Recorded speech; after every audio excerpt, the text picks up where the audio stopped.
comment une pratique presque confidentielle après-guerre a pu devenir un des piliers de la culture sportive en France. C'est une histoire assez folle qui s'étale sur plus de 60 ans.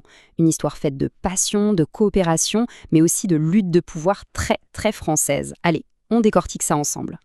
Pour qu'on se rende bien compte du chemin parcouru, il faut partir de ce chiffre. En 1945, dans toute la France, on comptait à peine 1500 pratiquants d'arts martiaux. C'est tout. C'était une pratique de niche, vraiment. Et aujourd'hui, eh bien, accrochez-vous. On est à près de 900 000 licenciés, dans plus de 12 500 clubs. Le changement d'échelle est juste spectaculaire. C'est une véritable lame de fond qui a transformé le paysage sportif. La question, évidemment, c'est celle-là. Comment on explique une telle explosion ? Comment on passe de quelques passionnés à un phénomène de masse ? C'est tout l'enjeu de ce qu'on va voir maintenant, en remontant le fil de l'histoire. Notre parcours va se faire en 4 grandes étapes. D'abord, on va voir comment tout a commencé avec les pionniers. Ensuite, comment l'État a décidé de mettre son nez là-dedans. Puis, on verra la phase de rébellion, la quête d'indépendance. Et on terminera avec les luttes de pouvoir plus récentes qui se sont même terminées devant les tribunaux. Alors, on commence par le commencement, l'après-guerre. À l'origine de ce succès, il y a un partenariat, une sorte de tandem hyper efficace entre des promoteurs français et des maîtres japonais qui étaient les garants de la tradition. Le modèle de départ était d'une simplicité redoutable. D'un côté des Français, souvent des intellectuels ou des entrepreneurs, qui géraient toute la partie administrative, la com, l'organisation, et de l'autre, les experts japonais qui gardaient la mainmise totale sur le cœur du réacteur, la technique, la philosophie et, surtout, la validation des grades. Ce deal a super bien fonctionné pour le judo, le karaté et l'aïkido. Cette citation de Michel Fronton, un des tout premiers ceintures noires français, est géniale. Elle dit tout.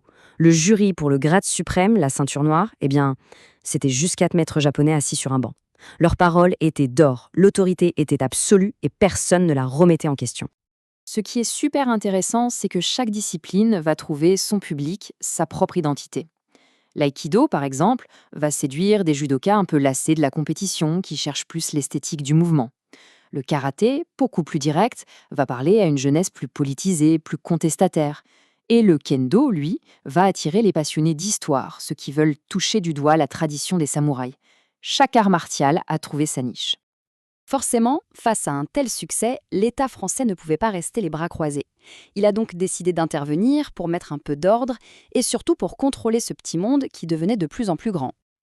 Alors, le processus a été assez directif. D'abord, l'État a dit « organisez-vous en fédération ». Mais ça a créé plein de petites chapelles. Du coup, changement de plan, l'État a forcé tout ce petit monde à rentrer dans le giron de la plus grosse fédération, la plus structurée, celle du judo. Résultat, au milieu des années 70, l'AFFJDA était devenue une sorte de super fédération qui contrôlait quasiment tout. Et cette citation, elle est très parlante. Ce regroupement n'était pas du tout vécu comme une union heureuse, mais comme une véritable oppression. Le mot « joug » utilisé ici par un aïkidoka est extrêmement fort.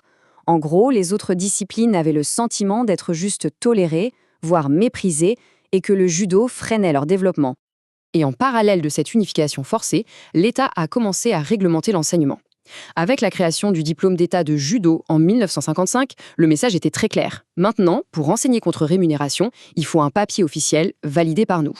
C'est le début de la fin pour les pionniers qui fonctionnaient de manière totalement indépendante. Bien sûr, un tel monopole, une telle hégémonie, ça ne pouvait pas durer éternellement. L'esprit de mai 68, cet esprit de contestation, a aussi fini par souffler sur les tatamis. Et le bel édifice centralisé de la fédération de judo a commencé à sérieusement se fissurer. C'est le karaté qui a ouvert le bal. Devenu très populaire, il a claqué la porte en 1976 pour créer sa propre fédération. L'aïkido a suivi, mais de façon plus compliquée, avec la création de 2 fédérations rivales, dont une, la Fédération française libre d'aïkido, qui affichait la couleur rien que par son nom. Au milieu des années 80, la situation a totalement changé. Le monopole du judo a volé en éclats. Et avec cette autonomie, on voit un changement fascinant dans le profil des profs. Dans les années 70-80, le prof type, c'est le passionné, un peu anti-système, qui se voit comme un passeur de tradition. Dans les années 90, avec la crise économique, un nouveau profil émerge, le reconverti. C'est quelqu'un qui a perdu son emploi et qui voit dans les arts martiaux une opportunité pour se créer un nouveau job, en se définissant comme éducateur sportif. Ce sont vraiment 2 mondes différents.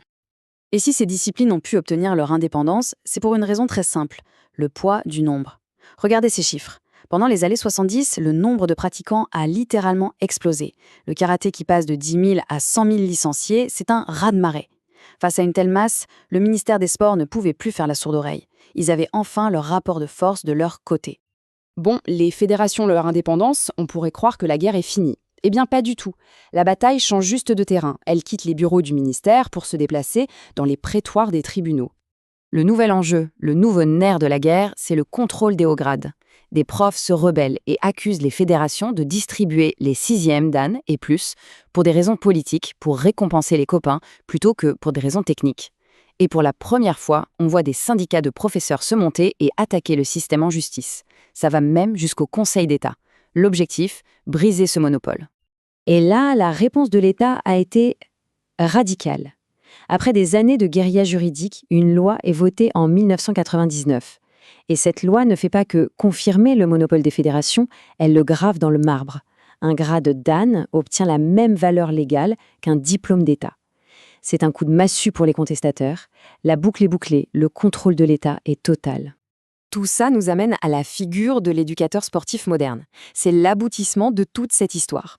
Ce n'est plus le passeur de tradition qui travaille en indépendant, c'est un professionnel, souvent salarié, qui collabore avec les mairies, les associations.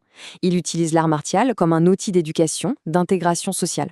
En somme, il propose un art martial à la française, totalement intégré aux politiques publiques du pays. Alors au final, après 60 ans de cette histoire mouvementée, que sont devenus les arts martiaux japonais en France ? Un sport comme un autre, bien encadré, bien réglementé ? Un outil d'action sociale ? Ou est-ce que l'esprit originel, cet esprit du samouraï, a quand même réussi à survivre à sa rencontre avec la machine administrative française ? La question, elle, reste ouverte. Et c'est sans doute ce qui rend cette histoire si passionnante.